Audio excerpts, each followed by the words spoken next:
कैसे एक छोटे से लालच की वजह से मेरे बैंक बैलेंस की धड़कनें खत्म हो गई। आजकल मैं जब भी किचन में आता हूँ मेरा मूड खराब हो जाता है। कौन खाए रोज रोज ये तोरई की सब्जी, इससे अच्छा तो मैं हरी मिर्च ना खा लूं। मत खाना भाई, तीखी बहुत होती है। सोचता हूँ अब क्या करूँ अपने भूखेपन का। जब भी मेरे पास भाभी जी का फोन आ जाता है, कहती है भैया घर पे आ जाओ, मैंने आपकी फेवरेट पाव भाजी बनाई है। इतना सुनकर मैं तुरंत भाभी जी के घर आ जाता हूँ, पर यहाँ आते ही मुझे किडनैप कर लिया जाता है। जब आंखें खुलती है तो पता चलता है पाव भाजी का बहाना देकर भाभी और पायल ने मुझे किडनैप कर लिया है। भाभी कहती है मैं कई दिनों से बाजार जाने की कह रही हूँ, पर तुम रोज कोई ना कोई बहाना लगा देते हो। कहती है आज बाजार लेके जाओगे जब तुम्हारी फेवरेट घड़ी तुम्हें वापस मिलेगी। इतना सुनकर मैं कहता हूँ ठीक है, मैं आज ही आपको बाजार लेके चलता हूँ। जिसके बाद भाभी तो चलने के लिए तैयार हो जाती है। ये कह रही है रास्ते में तैयार हो लूंगी। सबसे पहले फेस स्कैनर स्ट्रोब क्रीम निकालती हूँ। इसमें सिया बटर है जो इंस्टेंट ग्लो देता है। फिर हाइड्रामेट फाउंडेशन प्लस स्ट्रोब क्रीम को मिक्स करके लगाया। ये स्किन को 24 आवर्स तक हाइड्रेट रखता है। आ गया ना ग्लो। फिर लास्ट में मेरी फेवरेट कॉम्प्लीमेंट वाओ लिपस्टिक लगाई, जिसका शेड कोको कोचर है। इसे एज अ ब्लश और आई शेडो भी लगा सकते हैं, और स्ट्रोब क्रीम को एज अ हाइलाइटर। ये रहा मेरा फाइनल लुक। अगर आपको भी ग्लो चाहिए तो मैंने सारे प्रोडक्ट्स यहाँ टैग कर दिए हैं। नहीं तो पर्पल, मिंत्रा, नायका, अमेज़न और फ्लिपकार्ट से भी ले सकते हैं। पर आज पायल ने मेरे साथ 2 बार धोखा कर दिया। इसने जाने से पहले पलक को भी अपने साथ लपेट लिया। बाजार आकर भाभी तो अपने मतलब की चीजें देखने लग जाती हैं, पर ये दोनों तो घर से सोच के आई हैं कि आज मुझे लूट कर ही मानेंगी। वैसे पलक के कभी कपड़े नहीं मिलते, पर आज ना जाने इसकी किस्मत क्या खा के आई है। इसके लायक कपड़े भी मिल रहे हैं और इसे पसंद भी आ रहे हैं। मैं तो चुपचाप बैठकर अपनी बर्बादी का इंतजार करता हूँ। कोई बात नहीं, एक दिन अपनी बहनों को भी देख लूंगा। कपड़े लेकर जब घर जाने की बारी आती है,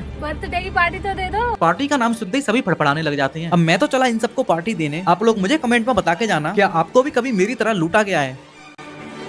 सोचा था आज अपनी बहनों को 1 मिनट में कुछ भी खरीदने का चैलेंज दूंगा और बाद में कुछ ना खरीद के इनके ऊपर प्रैंक कर दूंगा, पर जैसा मैंने सोचा था मेरे साथ उसका बिल्कुल उल्टा हो जाता है।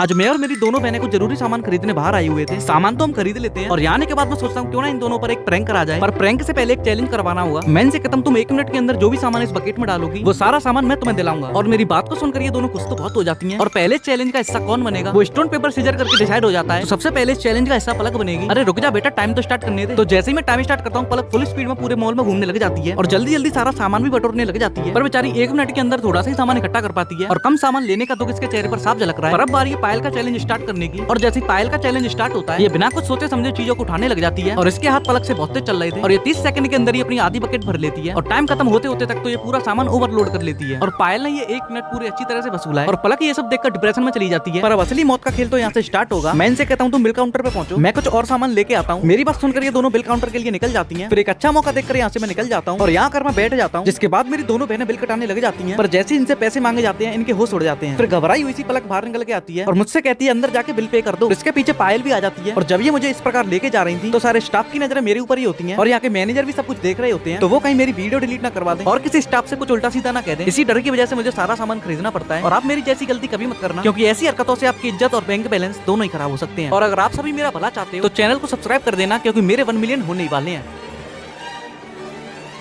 एक बार दुश्मन का भला करने की सोच लेना, पर अपनी छोटी बहन का कभी नहीं। मेरी छोटी बहन पलक की किस्मत बहुत खराब है, क्योंकि मेरी छोटी बहन की कोई भी इच्छा पूरी नहीं होती, पर जब इसकी इच्छा पूरी होने वाली होती है तो जिसकी इच्छा होती है वो सामान कभी नहीं मिलता। अब अपनी बहन की इसी समस्या को देखते हुए आज मैं इसकी 3 इच्छाएं पूरी करूंगा। ऐसे क्या बस प्रैंक करते रहते हो, गुस्सा आती तुम पे? अरे पगली, आज मैं प्रैंक नहीं कर रहा, आज हम करेंगे ये पॉइजन चैलेंज। और इस चैलेंज में किसी भी 3 बिस्किट पर तू अपनी इच्छाएं लिख सकती है और अगर मैंने वो बिस्किट उठा लिया फिर मैं तेरी वो इच्छा पूरी कर दूंगा। और यही सेम रूल तुझे भी फॉलो करने होंगे। जिसके बाद पलक अपने 3 बिस्किट चुन लेती है। इसके बाद मैं भी अपने 3 बिस्किट चुन लेता हूँ और मेरे तीनों बिस्किट में फोम का थप्पड़ है। और जैसे ही चैलेंज स्टार्ट होता है मैं पहला बिस्किट उठाते ही फंस जाता हूँ। तो वैष्णो देवी ले जाना पड़ेगा। वैष्णो देवी का नाम सुनते ही इसकी किस्मत अच्छा काम करने लग जाती है। थोड़ी सी किस्मत तो मेरी भी अच्छी हो गई, पर आज पलक की किस्मत तो इसका पूरा साथ दे रही है। पर इसकी किस्मत ज्यादा देर तक इसका साथ नहीं देती, क्योंकि जैसे ही पलक ये वाला बिस्किट उठाती है ये फंस जाती है और अब इसे मेरे हाथ का फोम का थप्पड़ खाना होगा। मैं प्रार्थना करता हूँ इस वीडियो पर दोबारा स्ट्राइक ना आ जाए। बहुत सारी फोम हाथ में लेने के बाद मैं अपना चैलेंज पूरा कर देता हूँ। क्यों बेटा, मजा आया ना? कहती है थोड़ी देर रुको, तुम्हें भी मजा आएगा। पर बेटा मेरी किस्मत तो अभी मेरा साथ दे रही है। खैर किस्मत तो अभी इसका भी साथ दे रही है। थोड़ी देर तक तो हम दोनों ही नहीं फंसते, ऐसा लग रहा था अब खेल खत्म ही हो जाएगा, पर जब ही कहानी एक मोड़ लेती है और यहाँ मैं फंस जाता हूँ। पूरी 1 घंटे तक बात माननी पड़ेगी। हाँ वो सब तो ठीक है। जैसे ही पलक ये वाला बिस्किट उठाती है, क्यों बेटा आया ना मजा? और अब मजा चखने की बारी मेरी थी, क्योंकि मैंने भी अब गलत बिस्किट उठा लिया। कहती है एक ही थप्पड़ में आत्मा बाहर निकाल दूंगी। और ये बस थप्पड़ मारने तक नहीं रुकती, ये मेरे ऊपर फॉर्म से अटैक भी करने लग जाती है। अब क्या मुझे इसकी वो दोनों बातें माननी चाहिए?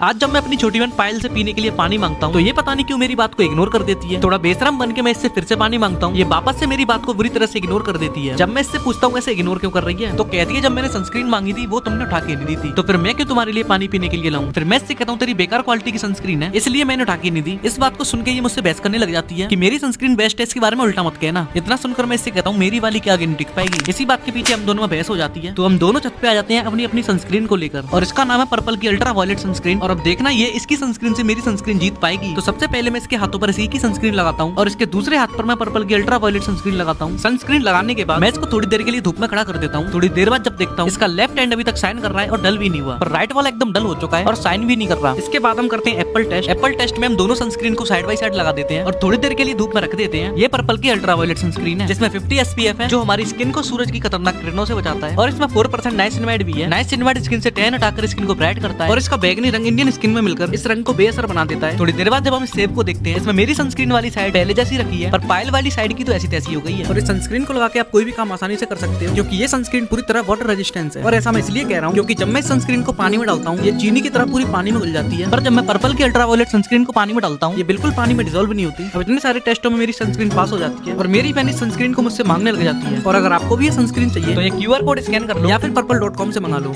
अगर कल मेरी छोटी बहन पलक मुझे एक गिलास पानी दे देती तो आज इसको इतनी बुरी तरह से रोना नहीं पड़ता। आज मैं अपनी मम्मी जी के द्वारा दिया गया काम कर रहा होता हूँ, जब यह मेरी छोटी बहन पलक आ जाती है और ये मुझसे कहती है कि भैया मेरा वोल्केनो बनवा दो, पर मैं इसकी एक नहीं सुनता और इसको अनदेखा कर मैं अपने कमरे में आ जाता हूँ। और यहाँ मेरी बहन मुझसे लगातार माफी मांगे जा रही थी, पर इसकी कल की गलती के लिए मैं इसको बिल्कुल माफ नहीं करता। जब यह मेरी छोटी बहन पायल आ जाती है और ये पूछती है क्या हुआ, फिर पायल को मैं कल की पूरी बात बताता हूँ कि कल मैं इसका काम करवा रहा था और मैंने इससे एक गिलास पानी मांगा तो इसने मना कर दिया, जिसके बाद हम दोनों की लड़ाई हुई और फिर मम्मी ने हम दोनों में मार लगाई। तो पलक इस बात पे कल के लिए माफी मांगती है और कहती है मैं आपकी सारी बात मानूंगी। ये सुनते ही मेरे दिमाग में एक खुरापाती आइडिया आता है, जिसके बाद मैं पलक से कहता हूँ पहले तो कल का काम खत्म कर एक गिलास पानी लाके। इतना सुनते ये पानी लेने चली जाती है और तुरंत ही पानी ले जाती है। तो जल्दी से पहले हम पानी खत्म करते हैं। फिर मैं इससे कहता हूँ इन खाली गिलासों को नीचे रख के आ। ये खाली गिलासों को नीचे रखने चली जाती है, पर जैसे ही वापस ऊपर आती है मैं इससे कहता हूँ नीचे जा और वहाँ से तरबूज लेके आ। फिर ये मेरी बात मानती हुई नीचे तरबूज लेने चली जाती है और तरबूज लाकर ये मेरे हाथ में थमा देती है। फिर मैं इससे कहता हूँ इसको काटेंगे कैसे और खाएंगे कैसे, जिसके बाद मैं इसको फिर से नीचे भगा देता हूँ चाकू ब्रेड लाने के लिए। और अब इसका जाने का मन तो नहीं था, पर फिर भी ये मजबूरी में चली जाती है और चाकू ब्रेड लेकर ये ऊपर आ जाती है। फिर तरबूज काट कर ये हमें तरबूज खिलाती है और जैसे ही हम तरबूज खाकर पूरा खत्म कर देते हैं मैं इससे कहता हूँ इसको नीचे रखा और फिर से वापस ऊपर आ। तो ये इसको नीचे रखनी तो चली जाती है और बहुत देर होने के बाद भी ये वापस नहीं आती। तो फिर मैं सोचता हूँ क्यों ना नीचे जाकर ही देखा जाए कि आखिरकार बात क्या है। और जब मैं नीचे जाकर देखता हूँ कि ये तो रो रही है, इसको रोता देख मैं कोशिश करता हूँ इसको चुप कराने की, पर कुछ फायदा नहीं होता। तो चलिए अब हम इसको थोड़ा चुप करा लेते हैं। और अगर आपको वीडियो अच्छी लगी हो तो सब्सक्राइब कर देना। आज ऐसा क्या हो गया कि मेरी बहनें पहले मेरा रास्ता रोकती हैं और फिर मुझे मार मार कर मेरी हालत टाइट कर देती हैं। भाई यहाँ पे क्या हो रहा भाई। आज शाम को मेरी बहनें मेरा रास्ता रोक लेती हैं और जब मैं इनसे पूछता हूँ कि क्या हुआ तो फिर मेरी बहनें मुझसे पूछती हैं कि तुम्हें याद है आज कौन सा दिन है। मैं जैसे ही कहता हूँ मुझे नहीं पता तो ये मेरा गला पकड़कर मेरी सांसें रोक लेती हैं और फिर मुझसे कहती हैं अभी हम याद दिलाते हैं कि आज क्या दिन है। याददाश्त वापस लाने के लिए पहले तो ये मेरी जमकर कुटाई करती हैं और फिर भी जब मुझे याद नहीं आता तो ये मुझे बताती है कि आज पापा जी का जन्मदिन है और आज हम पापा जी को जन्मदिन का सरप्राइज देंगे। मैं कहता हूँ ठीक है, पर फिर भी ये मुझे कमरे से घसीट कर बाहर ले जाती है। पर घर से जाने से पहले हम मम्मी जी को सारा प्लान बता जाते हैं और हम लोग बाहर आ जाते हैं कुछ जरूरी सामान लेने। तो यहाँ से एक अच्छा सा केक लेकर हम घर के लिए निकल जाते हैं और घर पर आने के बाद हम किचन में आकर बर्गर बनाने लगे जाते हैं। थोड़ी सी मेहनत करने के बाद हमारे बर्गर बनके तैयार हो जाते हैं। बर्गर तो रेडी हो जाते हैं, अब बारी थी इस कमरे को रेडी करने की और ये काम भी मेरी छोटी बहनों की मदद से बहुत जल्दी रेडी हो जाता है। फिर मैं पापा जी को एक बहाने से ऊपर लेके आता हूँ जहाँ हमने जन्मदिन बनाने की सारी तैयारियां कर रखी थी। फिर जैसे ही पापा जी कमरे में एंटर होते हैं वो हमारी तैयारियों को देखकर एकदम चौंक जाते हैं और खुश भी बहुत हो जाते हैं। और फिर मम्मी जी कहती है चलो भाई पार्टी स्टार्ट करो। और इस सरप्राइज से पापा जी कितने खुश हैं वो उनके चेहरे की हल्की सी मुस्कान बता रही है। छोटी बहनों के टीका लगाने के बाद पापा जी केक कट कर देते हैं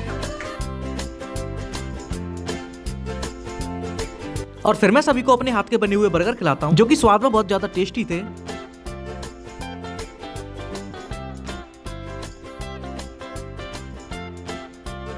घर में भाई बहनों की हालत क्या होती है जब मम्मी पापा जी कहीं बाहर जा रहे होते हैं।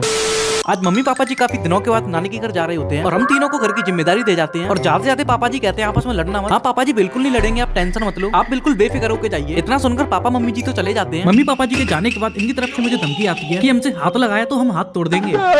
और जब मेरे ऊपर हमला होता है तो इनकी मिसाइलें मुझ तक पहुंच नहीं पाती, तो अपनी बहनों को इस युद्ध में हराकर मैं छत पर खुली हवा में सांस लेने आ जाता हूँ। और मेरे पीछे पीछे मेरी दोनों बहनें भी आ जाती हैं और ये मुझसे कहती हैं लड़ाई की बातों को बुलाकर चलो कैरम बोर्ड खेलते हैं। कैरम बोर्ड तो बाद में खेलेंगे, पहले कुछ खाने पीने का इंतजाम करते हैं। ये बात सुनकर मेरी दोनों बहनें भड़क जाती हैं और कहती है कि हम कोई खाना वाना नहीं बनवा रहे, सारा काम हमें ही करना पड़ता है। पर मैं इनसे कहता हूँ तुम बस सब्जियां काट दो और बचा हुआ सारा काम मैं कर दूंगा। मेरी जुबान से इस बात को सुनकर ये दोनों हंसी खुशी अपना काम करने लग जाती हैं और झटपट सब्जियां भी काट देती हैं। और फिर किचन में आकर मैं इनके लिए हेल्दी सा बेसन का चीला बनाने लग जाता हूँ, जो खाने में बहुत ज्यादा टेस्टी लगता है। तो अपने हुनर का इस्तेमाल करते हुए मैं जल्दी से चीला बना देता हूँ और अपनी बहनों के साथ मिल बांट कर खाने आ जाता हूँ। और मेरी बहनें चीला खाने के बाद मुझसे कहती हैं इतना टेस्टी बनाने के लिए आरिगातो। पर ये एरिगेतो क्या है? तो ये बताती है कि थैंक यू को जापानीज में एरिगेतो कहते हैं। अगर जापानीज और अच्छे से सीखनी है तो तू डुओलिंगो से सीखना। डुओलिंगो एक लैंग्वेज लर्निंग ऐप है जिस पर 40 से भी ज्यादा लैंग्वेज है और इसके गेमी फील्ड फीचर की वजह से आसानी से सीख भी जाएगी। और हिंदी से जापानीज बहुत ही आसानी से सीख सकते हैं। लिंक मेरे बायो में है, अभी जाके डाउनलोड करो और तुम दोनों बर्तन साफ करो।